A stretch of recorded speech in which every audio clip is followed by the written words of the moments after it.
This is a QT80, and as you can see, I've managed to get the tone squelch to work. So it works two ways, even though I've got the squelch right down to 0.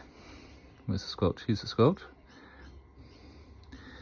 Even though I got the squelch right down to 0, I can still hear nothing because it's waiting for the tone squelch. So how did I do that? So the way I did that was on the software.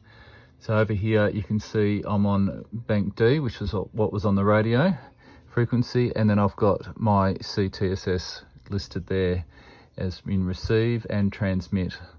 So if you put the same one in each, then you will transmit, as in transmit here 91.5, and you'll receive 91.5, and that's cTss. You can change it to DCS if you want to as well, and obviously you've got quite a range of tones that you can choose.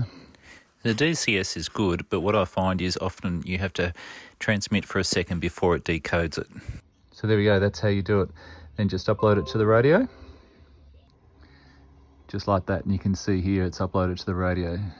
So there it is, channel D, group D, channel 1, and it's got the cTS there on FM. Hope that's been helpful.